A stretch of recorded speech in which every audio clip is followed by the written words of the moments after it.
Hey guys, and welcome back to round 9 of the CustomF1 season, my 1994 season on F1 Challenge. We are Streamline Engineering, a created team, made up team, that entered into the 1994 season in the hopes of eventually winning the championship. I don't know, Drivers' Championship, Constructors' Championship. It's not going to happen for many years, but you're here to join me on the journey.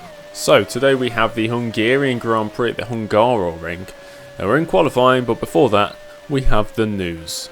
Welcome back everyone to CustomF1 Weekly. The big news this week is that Formula 1 will not be heading to Aida for the Pacific Grand Prix this season. The race was originally scheduled as the second round of the 1994 season, but was put on hold due to track surfacing issues. Those issues have not been resolved. This means that the Pacific Grand Prix will now be hosted at the recently renovated Fuji Speedway.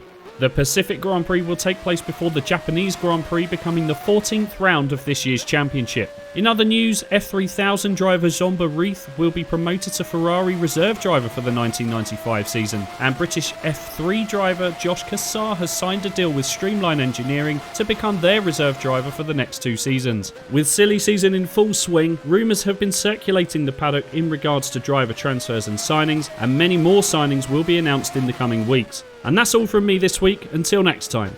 And as Josh just said there, we have seen some signings being made. Some of your youth drivers being signed up as reserve drivers for Formula 1 teams. Very exciting stuff. There's of course going to be many more signings as the weeks go by, as we get towards the end of this season. This season's gone by quite quick as well. It's already past the halfway distance. The other big news, of course, that we just covered was we're not going to Aida, we're going to Fuji Speedway instead, as there were some issues with the track at Aida, so we have to go to another Japanese circuit. Fuji Speedway is the one we're going to go to. So the last 3 races of the season are going to be the Pacific Grand Prix at Fuji Speedway, then the Japanese Grand Prix at Suzuka, and then the Australian Grand Prix at the Adelaide Street Circuit. As we're on my fastest lap in qualifying, only a couple corners left to go. Ayrton Senna, what a surprise, is on provisional pole position right now, 123.613. As we're entering the final corner. I did have quite a bit of pace actually during practice, so we're trying to carry it over to qualifying. As we're down towards the line, it's going to be a 126.920. We go 14th at the moment, but where are we on the starting grid? So here we have the qualifying results for the 1994 Hungarian Grand Prix. Not much to separate Senna and Schumacher as they lock out their front row. Jos Verstappen in 3rd. Damon Hill, he's had a very disappointing season so far. He starts from 4th place. The lead Ferrari, John Alesi, who of course won last time out at the Hockenheimring, he starts from 5th. Then we have the 2 McLarens of Hakkinen and Brundle. Nicola Larini in the 2nd, Ferrari down in 8th place. Andrea De Cesaris sets off from 9th, with Rubens Barrichello rounding out the top 10. Olivier Panis in 11th, alongside Eddie Irvine on the 6th row of the grid. Heinz-Harald Frentzen in the 2nd, Sauber down in 13th place, and rounding out the top half is Ukyo Katayama in the Tyrrell. Onto the second half of the grid, Eric Bernard in 15th, and the 2 Footworks, who, as so often is the case this season, they start Linus Stern 16th and 17th, Morbidelli ahead of Fittipaldi, Alboreto 18th, then the 2 LaRouche drivers on the 10th row, Barretta ahead of Comas, the 2nd Minardi of Martini in 21st, then we have the 2 Streamlines separated by only a few hundredths of a second, Salo and Mahendra 22nd and 23rd respectively, Roland Ratzenberger keeping them honest in 24th place. Then the lead Lotus of Alessandro Zanardi, 25th place, Brabham in the Simtek 26th, the 14th and last row of the grid, Philippe Adams in 27th, and Mark Brundle in the Tyrrell, who did not manage to set a time through some sort of mechanical issues that the team were succumbed to. A quick look at the pre-race information. It's the Hungaroring, which first hosted a race back in 1986. The circuit is just shy of 4 kilometers in length and features 13 corners, but a crazy 77 laps. And the track isn't that quick, so this is most likely going to be the longest race of the season. We're starting in dry conditions, but the predictions is that it's going to absolutely chuck it down with rain, maybe towards the middle part of the race, so we've got to be cautious. The original strategy, if everything stayed dry, is a 2-stop for both streamlined drivers, Salo pitting lap 30 and 53 and Mahendra pitting lap 25 and 46. Well, there's only one more thing to do, and that's go racing. The 1994 Hungarian Grand Prix is next. And here we are on the grid. Those are the lights. The 1994 Hungarian Grand Prix is underway, and we actually get quite a good start. The two LaRouche drivers suffering off the start line there, and we're going to pull to the inside and go side by side with Eric Comas and his teammate Olivier Barretto. We're going 3 wide into the first corner, maybe up the inside of Fittipaldi and the footwork as well, but we can't quite do that. We run into the back of Fittipaldi, lucky not to lose our front wing there. That could have been disaster at the first corner. We've already gained a load of positions. And we go round the outside of Fittipaldi, around turn 2. That's very, very risky. We don't have the momentum around the outside, but we're up to 19th place, so we've already gained about 3 positions off the start. We're definitely, in race pace, not as fast as the LaRouche drivers or the Minardis, so I expect we're going to fall behind them at some point. But right now, once again, Salo has made an excellent start to a Grand Prix. And we're right behind Fittipaldi then on this opening lap. He brakes early and goes to the inside for this right-left chicane. I try around the outside, it's not going to work there. Almost a bit of contact, I lose a bit of momentum as well, and Eric Comas is all over the back of me. So like I said, the LaRouche drivers most likely going to get the better of me in this race. Whether or not it'll be on track or through the pits, we'll have to wait and see. And of course, there's a risk of rain, a massive risk of rain. It's almost certainly going to be a big downpour at some point as there's a yellow flag. Oh, and it's Alesi. Alesi's off. Brake failure. John Alesi out of the race. And this is the start from the leader's perspective. Ayrton Senna off the pole position mark. Leads into turn 1, but Michael Schumacher is trying to force his Benetton up the inside. So they go side by side through turn 1 as they start heading down the hill towards turn 2. Senna's got the inside line to hopefully defend from Schumacher. It's still side by side, and eventually Senna comes out on top. So let's take a look at what happened to John Alesi then on the opening lap. The Ferrari at the moment was running in 5th place, I believe, so he's ahead of the McLaren of Mika Häkkinen. But as we entered the third sector on the first lap, brake failure sees him spin out into the gravel and out of this Grand Prix. Disaster for Ferrari because Larini now has to carry the hopes of the whole team. Lap 2, and it's disaster for the Simtech of Brabham. Suspension failure means he's out of the race, and then one of the Minardis runs straight into the back of him. He gets hit by his teammate as well. The Minardi heavily damaged. I think it was Martini, but Brabham definitely out of this race. Jumping forward to lap 5, and you can see the skies are looking very dark. I think it's starting to rain. So the rain has come earlier than previously expected. I was expecting around halfway distance in this race, but it's arrived earlier on.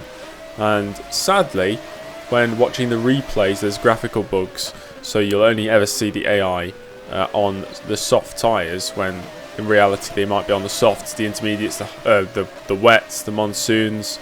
But I'll try and keep you updated. Sadly, it's a graphical bug with the game. But back to it, it's lap 5 and it seems to be raining. Lap 9, and this is Adams versus Zanardi, the battle at Lotus. And Adams is, well, his engine's smoking, so he's going to be out of this race, and he slows down on track. Philippe Adams is out of this Grand Prix in what might be his last race of this season. And another retirement on the same lap, lap 9. Christian Fittipaldi around the first corner is going to pull over to the side of the track and retire his footwork from the Hungarian Grand Prix. This may be risky. It's lap 11. I'm coming into the pits for intermediate tyres. Nobody else has come in for intermediate tyres yet, but I'm certainly starting to lose quite a bit of grip. So maybe I'm going to get the jump on some drivers here. Well, I was far behind Fittipaldi or the footwork, so I don't think we're going to jump any drivers, but maybe maintain our position over Comas and Beretta. I think there was another car in the train that I was leading as well, so we're going to lose quite a few positions. Onto the intermediate tyres then, and we're going to rejoin down in 23rd place. Martini was involved in that incident on the opening lap, so of course he's far behind me, and we're 9 seconds behind the Lotus of Alessandro Zanardi. Lap 17 for the leaders, and Senna is in from first place to put on a set of intermediate tyres. The conditions clearly suiting the intermediate tyre runners more than those that are still on the softer compounds, well, the soft or hard compound, and that means that his teammate Damon Hill's going to take the lead of the race for now.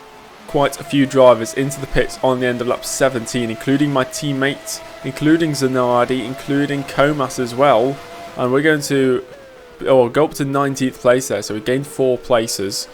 Ratzenberger behind me now. as we're going to get lapped here by the Williams of, I believe that's Ayrton Senna. Senna goes past to lap me. So we're a lap down now, and it's lap 18 and we're in 19th place, so not too shabby, but everybody going onto the intermediate tyres now, so I clearly went onto the inters a bit too early, but now we're all on the same tyre.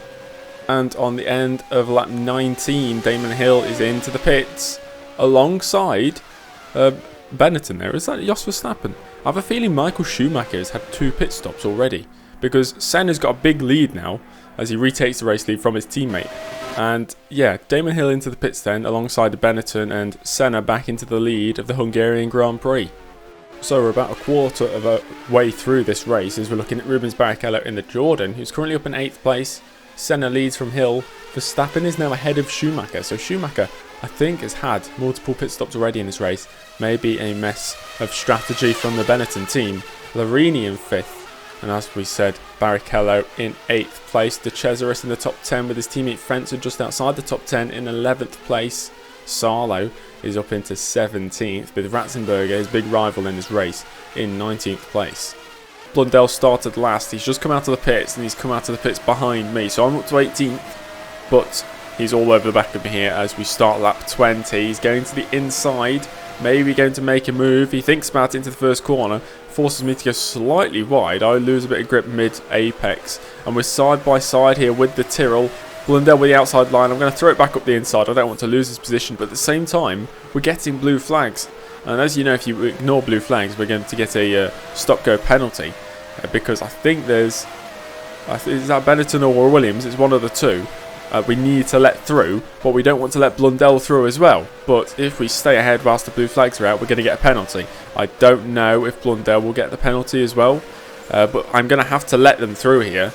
Otherwise, I'm going to get a penalty at the next corner. So Brundle goes through, and both the Williams and the Benetton there go through. So I'm going to lose out to Brundle. Okay, I'm taking the executive decision to come into the pits and put on a set of wet tyres. It's lap 23 out of 77. As you can see, it's absolutely throwing it down with rain. And the intermediates are starting to lose a bit of pace. Whether that's due to wear or the actual track conditions, I'm not too sure, but I'm not going to take any chances. I'm going on to the wet tyres as my teammate goes through. Mahendra. Zanardi is going to go through as well. There we go, down the main straight. Eric Comas in the LOTUS, who may have had a slow stop. Maybe he's had an issue. He was, of course, right behind me on my opening stint, but now he's still behind me after I've had 2 stops. So we're going to rejoin here in 22nd place. We've got a blue flag as well, so we've got to let the other McLaren through. As there's Larini and Hakkinen battling away. They're going side by side there. As I've got Brundle behind me that I need to let through, who's refusing to get past, but I give him the inside line for turn 2, and he eventually moves by. There we go. But 22nd place, and hopefully we're on the right tyre. Things are looking promising. We're on the back of Zanardi now. We closed an 8-second gap after we came out of pits only about 4 laps ago. So clearly we are on the right tyre, and we're all over the back of the LOTUS, who clearly doesn't have much pace around this circuit. We're all over the back of him, and, well, there we go. He spins off and we take the position. We don't even need to overtake him on track. He takes matters into his own hands. Zanardi spins out of the race, and we're up to 21st, 5 seconds behind my teammate. But it's not looking good for Mahendra. He's slowing down, which indicates either a mechanical fault with the engine or gearbox issues. And it seems to be gearbox issues. Look at the time between me and my teammate coming down and down and down, sector by sector. And now we're only a second behind. Make that 7/10. We're going to go past him here. This is very, very sad. And it's going to be, I think, 5 retirements in a row for Mahendra now, which is absolutely abysmal. No luck whatsoever for a driver who is very, very good in race trim. In qualifying trim, we've seen him not be so good, but in race trim, he's very, very competitive. So we'll take a look at the replays of all those incidents. The first one, Alessandro Zanardi, who I was battling away with. I guess it was brake failure, or he just spun out, but if he was spinning out, it's a rookie error. But if it's brake failure, that's understandable. Either way, he's out of the race. And devastatingly for Streamline and Mahendra, he's out of the race due to gearbox issues, and I think that's his 5th retirement in a row. He's got absolutely no luck whatsoever. And now a LaRouche driver is about to retire. It's Olivier Beretta. His engine is smoking, as you can just about see through the spray. He almost wipes Ratzenberger out. but luckily avoids the Simtek, but the LaRousse of Beretta is out of this Grand Prix. So we're at half race distance now, and Verstappen, who we're focusing on right now, is up in second place. Senna leads, Verstappen second, Hill third, Schumacher only down in fourth place. These are crucial races for Schumacher to pick up points and in the battle against Ayrton Senna, but right now Senna is absolutely running away with the championship. Salo slipping down to 19th behind Ratzenberger now due to the pit stops as well. I've been closing up to the back of Ratzenberger for the last 10 laps pretty much. The gap came down for about 10 seconds, it's about 2 seconds now, but as I've got this close, he's suddenly found some pace and now I can't actually make any dent in that gap. It seems to be stabilising at about 2 seconds. It's actually been going up slightly for the past lap or so. But Ratzenberger is my biggest threat, my biggest competition in this race. Of course, the titanic battle between Streamline and Simtek in the Constructors rages on. And as I say that, lap 40, Ratzenberger was into the pits. So now he's 14 seconds behind me. I have a feeling 14 seconds is not much to lose in the pits. I have a feeling he actually got a drive-through penalty or some sort of maybe stop-go penalty, I'm not sure, for blue flags, because to only lose 14 seconds in the pit lane here is a bit strange. But we're up to 18th place for now as we've gone past half race distance.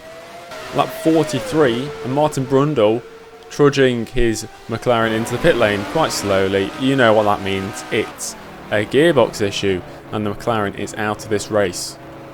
And it's disaster for Benetton. Verstappen, who was on for a podium today, is actually going to retire from this race. There he goes, straight on. That looks like brake failure to me as he spins his car out. That could have been a hefty incident if there was a barrier anywhere near that corner, but he's out of this race.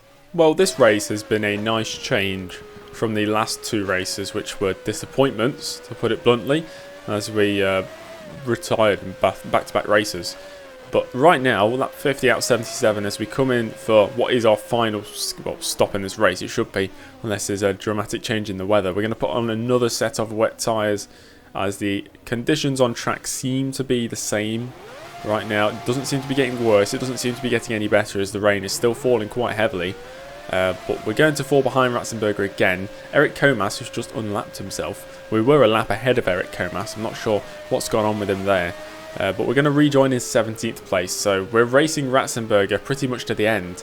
Let's see if we can catch and overtake him. 3/4 race distance completed as we're looking at Eddie Irvine, who right now in the Jordan is up in 6th place. So the Jordan team on for a few points maybe today.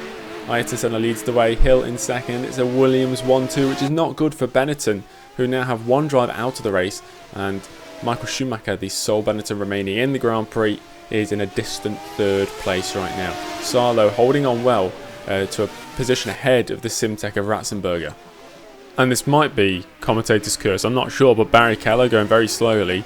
I think he's about to retire from this race as he goes into the final corner.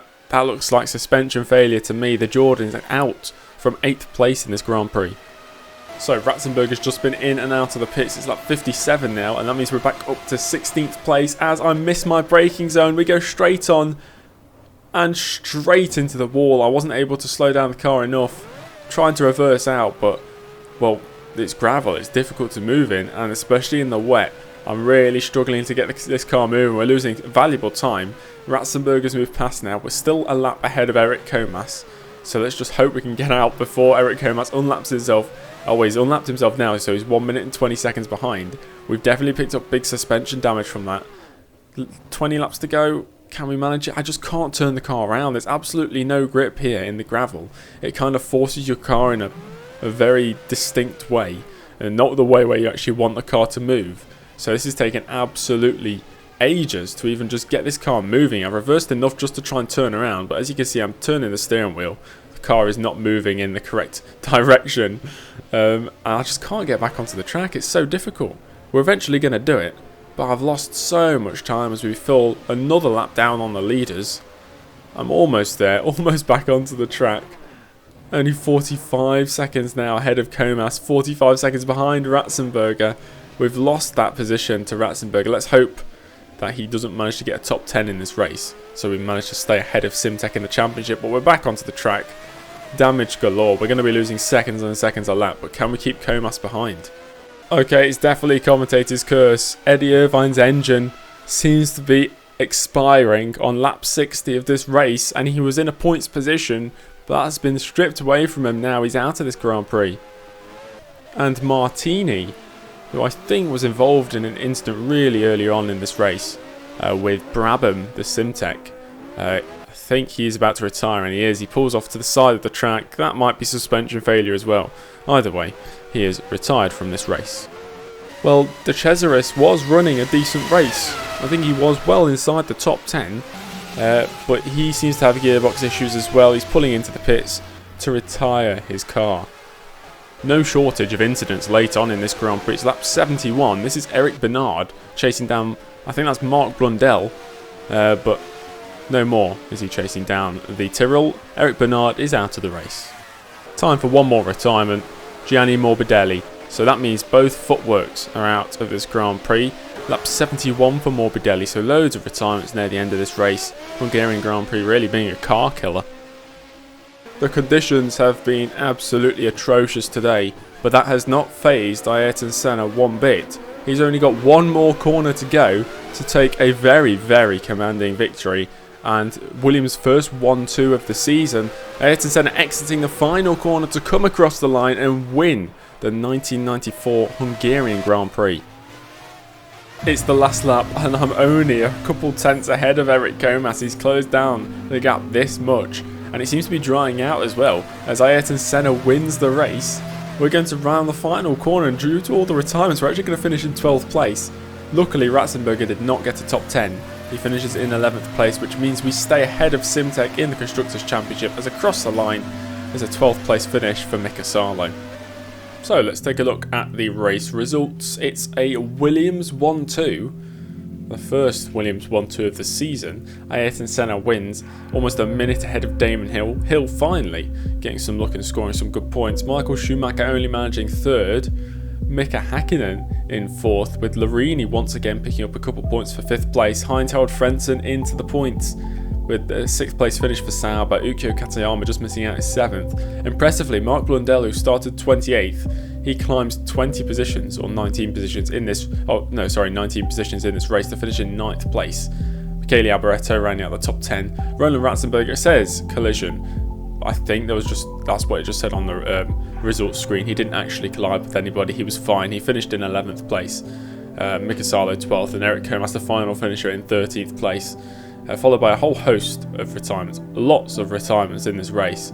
Ayrton Senna setting the fastest lap of the race on lap 2, whilst it was still dry, at 1:23.882.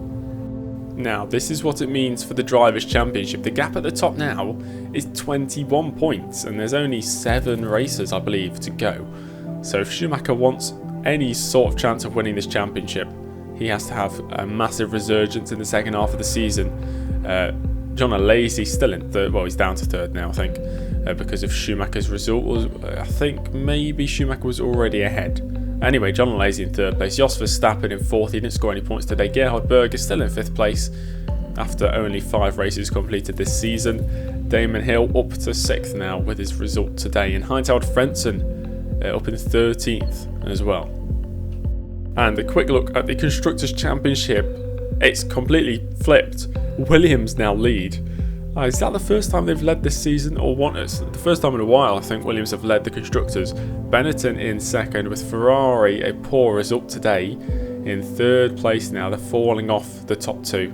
McLaren solidly in 4th place now. Tyrrell solidly in 5th. Sauber controlling 6th place, and then of course Jordan and Ligier, the 2 other teams to score points. I was expecting more teams to have scored points and more teams to have scored podiums so far this season, but there's still 7 races to go and anything can happen. Well, the feeder series isn't very exciting, guys, I'll be honest. I don't think there was a single race in any of the series between the German Grand Prix and the Hungarian Grand Prix, which means there's not much to show you here, just blank graphics pretty much. Absolutely no races. Of course, next season everything's going to be a bit different due to the Formula 2, Formula 3 and Formula 4 way it's going to work, just to streamline the process for me making the videos. And a quick look at the team updates. The finances, not looking good at all. We need some sort of investment before the end of the season, or maybe if we can reach the end of the season and we're ahead of Simtech, the prize money will bring us back into a decent amount of finances. The next race is the Belgian Grand Prix, a very, very long circuit. First opened in 1921, the Spa-Francorchamps, or however you want to pronounce it. The team morale, very good for Mika Salo, terrible for Mahendra, but that's because he's retired in 5 straight races. He's definitely not re-signing for next season. We could sign Mika Salo for next season. Maybe I will, and then we'll find another driver to partner him. Well, that's it, guys. That is the end of the video. Thank you very much for watching. If you enjoyed, make sure to subscribe, like the video, leave a comment down below, and join the Discord server. The link is in the description. We're well on our way to 200 members on Discord, which is very good. Make sure to follow me on Twitch as well. We're very, very close to 300 followers on that. And that's it. Thank you for watching. I'll see you in the next one. Goodbye.